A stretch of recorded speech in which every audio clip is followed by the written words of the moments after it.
Thank you, and good morning, everyone. Good morning. We're here today for three reasons. To celebrate how hard Arkansans work, to calibrate the data, which unfortunately shows that hard work doesn't automatically translate into a reasonable standard of living, and thirdly, to cast a vision about what we can do to change that so that all Arkansans can thrive and prosper. We're here today to better understand what it means to be an Alice family and the bold actions it will take to significantly reduce the number of Alice families in our state. You're here, so by now I hope that you know what ALICE means. ALICE stands for Asset Limited, Income Constrained, Employed. You see, Alice is the hard worker who waits on our tables, who fixes our cars, who checks us out at the grocery store, who cleans our teeth, who takes our weight and blood pressure and hangs out with us in the doctor's office until he can get there. Alice cares for our elderly parents, teaches our baby, and so many more of the most important roles in our state. Alice families earn more than the federal poverty level, but not enough to meet a basic survival budget. Arkansas is the 21st state in the country to dive into an ALICE analysis, and only the 5th state in the South to take this critical look so that we can begin building local and regional economies that work better for us all. Almost half of Arkansas families walk an economic tightrope. One setback, one illness, one car repair can take away any and all security that they have been able to sustain. But with the ALICE in Arkansas report and the household survival budget methodology, we can now do more than just pat those folks on the back and say, good job. We can begin to craft and implement policies that turns hard work into new opportunities and the chance to keep and grow financial assets. These new metrics and this data are an opportunity to put ALICE front and center of Arkansas policy conversations so that all working Arkansans can earn a living wage and have the opportunity to save for a better future. There are a number of partners here today who made the ALICE in Arkansas report possible, starting with our ALICE Advisory Committee, the Winthrop Rockefeller Foundation, Entergy Corporation, and the United Way. We will all be working together with many others to change the systems that are holding ALICE families back. Today, you're going to hear from those partners about how they intend to play a role in changing the outcomes for ALICE families in Arkansas, starting with Entergy CEO and President, Laura Landro. Join me in welcoming Laura to the podium.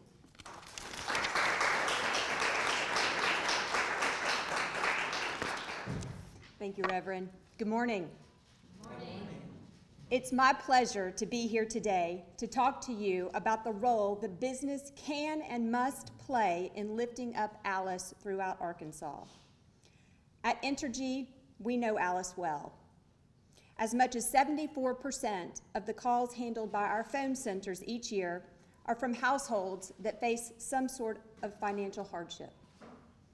These are households that struggle month to month and who are often one calamity away from financial ruin.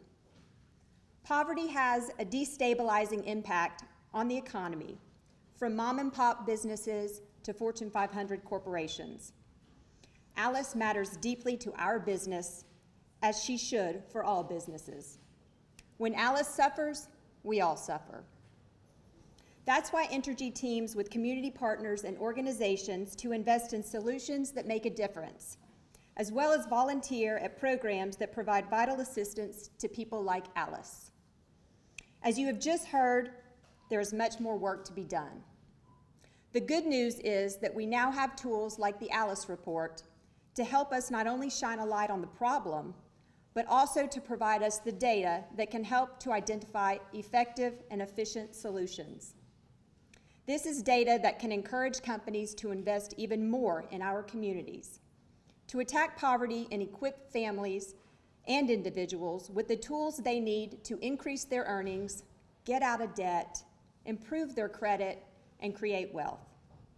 In addition, the ALICE report provides policymakers information that they can use to make data-driven decisions and wise choices to put taxpayer dollars to work, supporting proven programs that truly break the bonds of generational poverty. Equipping ALICE families with the tools to succeed is both practical and possible. For Entergy, it is also a business imperative, as our success is directly tied to the prosperity of our communities.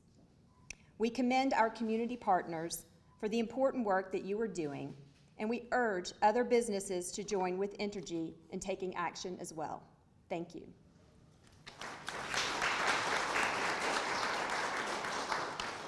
Thank you, Laura. It's vitally important that our corporate partners like Entergy and others are leaning in on this issue.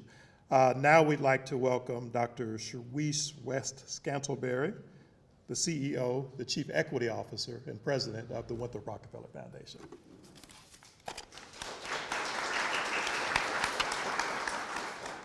Good morning.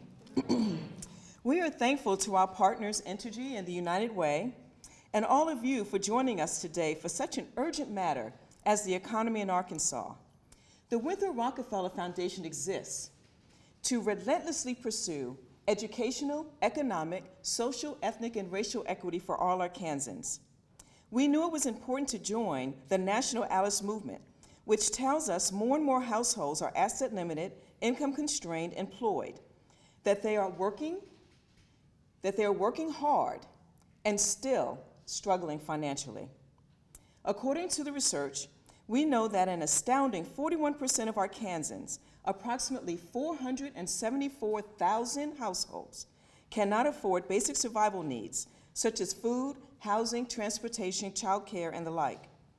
The research confirms that 7 out of 10 jobs in Arkansas are low-wage jobs, meaning many of the jobs in our economy do not pay a family-supporting wage.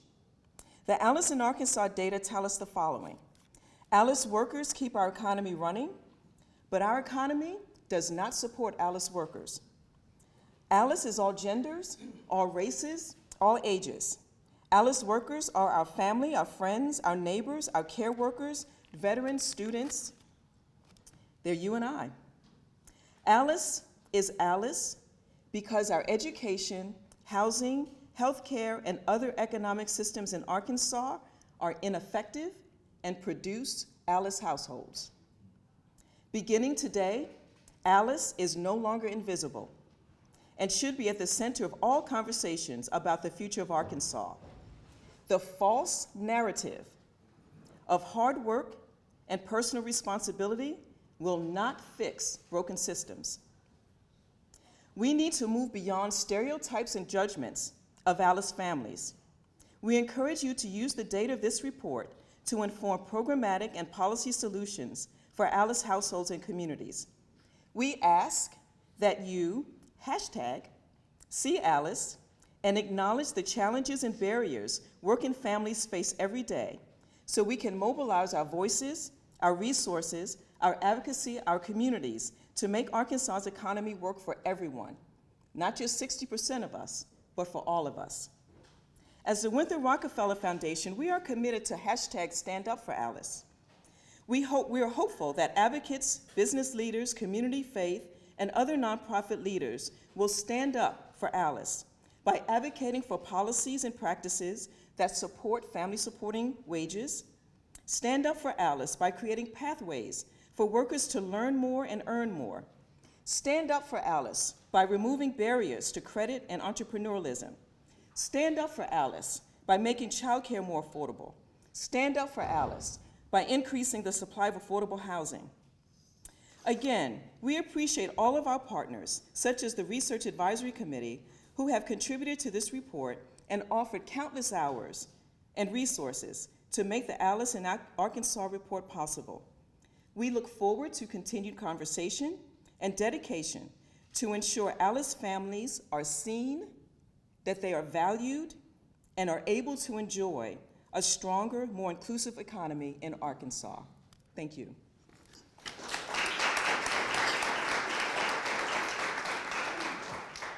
Thank you, Dr. Scantlebury. It is important that we stand up for Alice, and we'll also stand with Alice. It is for many of us, but for the grace of God, there go we. And so this work with corporate partners, with philanthropy, will also include Alice families themselves as we seek to magnify their own voice. And to speak to that, we have Tamika Edwards, the Executive Director of the Social Justice Institute at Philander Smith College.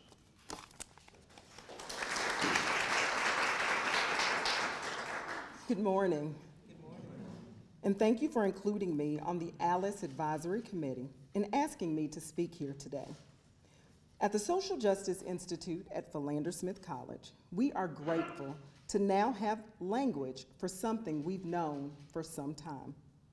That there are a segment of Arkansans that cannot get ahead, and we fight for economic justice for those folks who now have a name, an official name, Alice. At the Social Justice Institute, we work to build leaders to face down legacy systems that trap Alice and facilitate action to drive different outcomes for these households. We are delighted to be a part of this conversation and action team to create solutions for the many hardworking families across our state who still come up short month after month. Alice lives in every county, hits all demographics, and will require all of us to fight injustices and systems that perpetuate these outcomes generation after generation. Many of our students come from these Alice households and can bear witness, firsthand witness, to these struggles and are eager to contribute to finding sustainable solutions. This is personal for many of the leaders we train, but it's also personal for me. This isn't some arbitrary story about other people. Some of our students know all too well what Alice households face, and they are our best chance to honesty in order to engage folks in tangible actions to create new opportunities and pathways. Armed with this data, we can finally connect our work at SJI to real people, real Arkansans, and identify and train up more leaders to tackle these systems and bring about more just and equitable outcomes for so many households in our state. We are honored to be here and on the front lines with all of you. Thank you.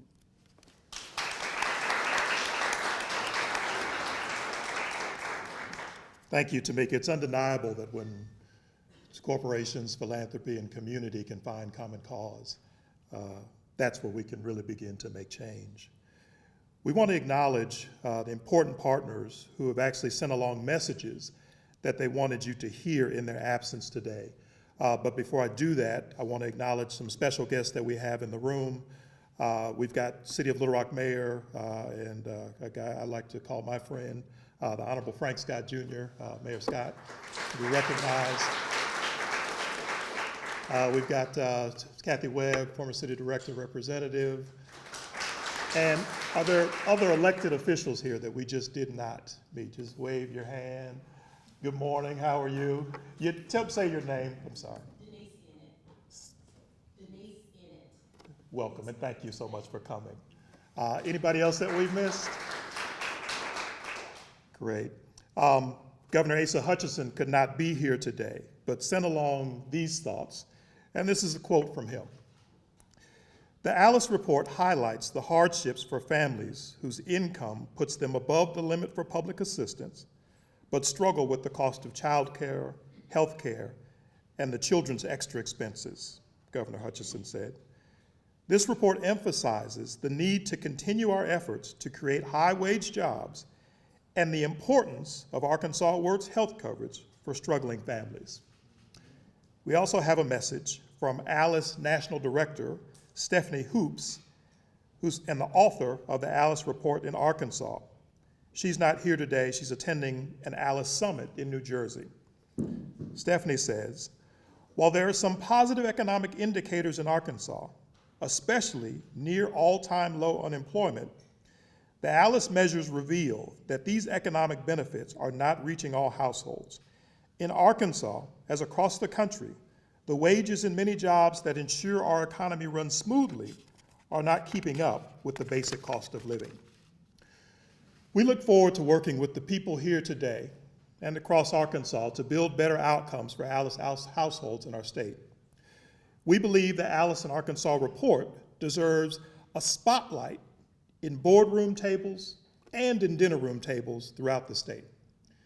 We believe that the Alice in Arkansas report can inspire not only the right kinds of conversation, but actions in business, philanthropy, and community organizations across our state. Working together, we've created additional information to drive innovative solutions.